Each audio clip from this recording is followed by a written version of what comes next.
2002, two teams play. One team is smaller. They're not really that athletically gifted as a squad. The other team, they got some guys with some size and speed, and the more physically talented team that day won that contest 13-2 in Hampton, Virginia. Those two teams, the more physically talented team, the Heritage Hurricanes, and the team I played for, the Hampton Crabbers. Mind you, this was a JV game. 4 years later, they play each other, and the reverse happens, where the lesser talented team beat the more talented team, and it's not close. Also, that same team that I played for my freshman year ended up winning the state title. Now, the 2005 2006 champions in Virginia was the Hampton Crabbers. And their biggest game that they played was actually against another bigger, talented team, Phoebus. Phoebus beat them in the regular season. And then in the playoffs, Hampton ended up winning. And I'm going to be honest with you, Hampton was not the better team that year. It was Phoebus. If Phoebus would have played Hampton like they do in the NBA and the best of seven series, Phoebus would have won 4-2. Just being honest. But in football, it's not about necessarily who's the more talented team. And sometimes it's not even who's the better team. It's the better team that day. And I want to talk about Hampton and to give a little bit more insight for those that don't know. Hampton High School has been around for a long time. Um, they've been winning state titles since way back in the 1900s. They got basically 17 state titles. They got two national titles. We don't even want to count how many regional titles. I mean, they don't really count that. But you get the point. They have one of the most prestigious programs in the nation, the most prestigious in the state of Virginia. However, what makes Hampton unique is traditionally they have guys that they develop. And there have been exceptions where they had like a bunch of talented guys like physically on the team. Like you can go back to like the 90s when they had that dynasty with Ron Curry and all them boys from back in the day. But most of the time, you're gonna run into situations where the average lineman might average 225 pounds across the line at O line.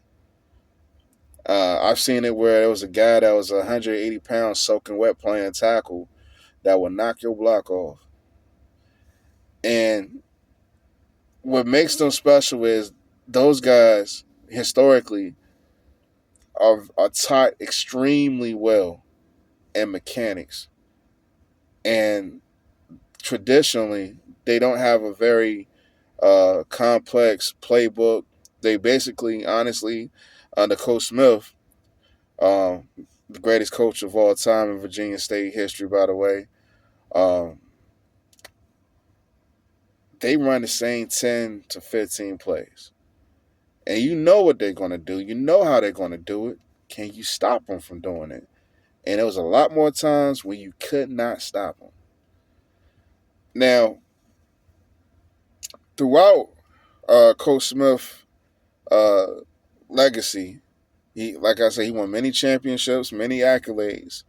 The downfall, in my opinion, towards the end was in the early 2000s. From what I can remember, the JV program was very weak for at least a few years or so, and I really think that crippled um, a little bit of the production of the varsity, where I believe it was in one year where they missed the playoffs.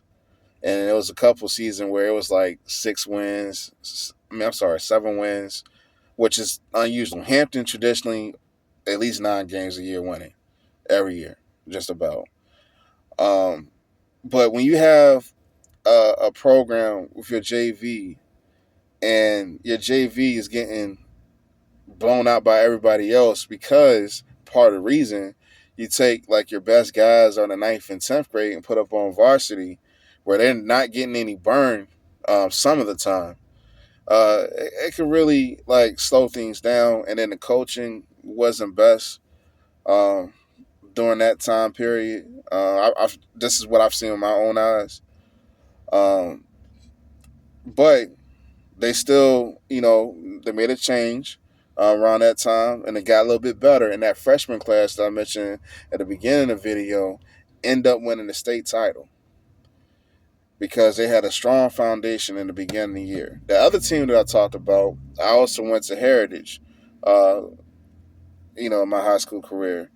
That team, those guys, they could run like the wind, great athletes, but the coaching was subpar. And in JV, the reason why they beat Hampton was because in JV you can get away with just talent, kind of like in rec league, more so than on the coaching aspect. Because in my time there, it wasn't quite the same.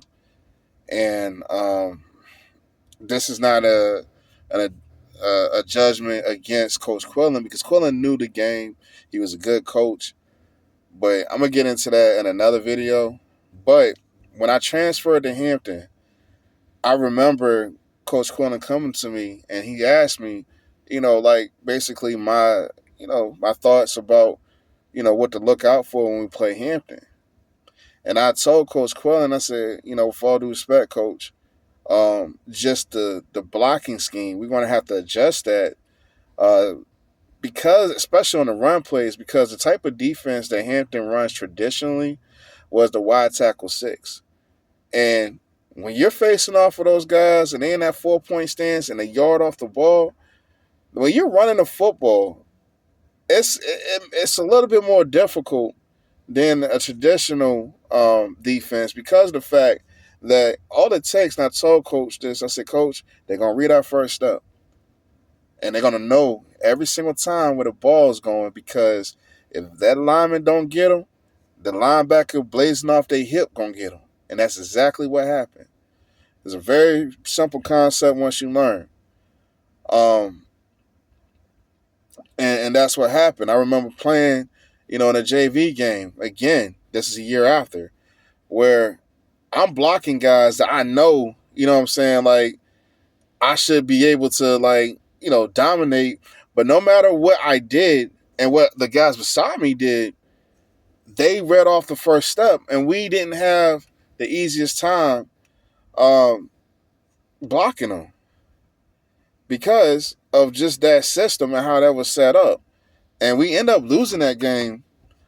Um, if I'm not mistaken, I think we lost like 8-6 or something crazy like that. And they had Tyrod at quarterback too that game. And it was just interesting just to see like just the difference. So when you go up into like the varsity years where they eventually won a state title, that was just a product of them just going through a a program where it was very disciplined, um, black bottoms, white tops. You know, they had certain rules like the way you put things in the locker room. You know, um, everything was had a regiment, had a distinct purpose. Film study. It was an actual program, and that's what fueled the success of Hampton. But back to the downfall, I felt like because of the fact that they run those same 10 to 15 plays, a lot of times guys started catching up and the game started changing. And, it's different offenses where you can't just rely on what you did defensively And when you don't make certain adjustments, the game could kind of pass you by a little bit. And I mean, this is no disrespect at all. Like I said, this dude is still one of the greatest coaches in high school football history. But the fact is, towards the end, it was just a downfall because you're already dealing with guys that are not that talented physically. Um, at least when they first come to Hampton. I've seen guys where I give you an example. It was a guy that I played with from a freshman year. He was like the worst player on the team. But when he graduated Hampton, I think he made like second team district and ended up playing in the state all star game. All because of the program where they develop you. Hampton makes bad players okay, okay players good, good players great, and great All American. And that's what you want in a program in terms of development. And we don't see that a lot in the Peninsula District. We don't see that a lot in football, period, in high school. There's very select few programs that develop their players. Um, so, like I said, this man, the GOAT in terms of high school football in the state of Virginia. You can't take that away from him. And it happens. You know what I'm saying? Like, you know, probably had like about, I think maybe 3-4 years I'm talking about of bad years. So let's put that in perspective. Like I said, the guy has championships upon championships, accolades on accolades, sent guys to the league, Hall of Famers, all that good stuff. Um, Today, though, this new change, they're still trying to find their way as a program. Uh, I honestly feel like there's work that needs to be done and will be done. Um, it's just that it's a matter of time, and you just have to see where Hampton goes in the next few years. Hopefully, they can pick things up. Um, right now, they're a tertiary level team in the district, really middle of the pack, basically. I would say they probably maybe the fourth best team in the district. You know, some years, if you know, maybe the third. Uh, but right now they're middle of the pack. So hopefully things will change, and you never know. So that's my thoughts on Hampton overall in a short synopsis because there's a lot I could go into. Oh, and there were times too that they had guys that transferred in, so that also helped during certain years because of the fact when you have a program like that with such notoriety, that's what happens. People will come. So just give me your thoughts in the comments, and everybody have a good day.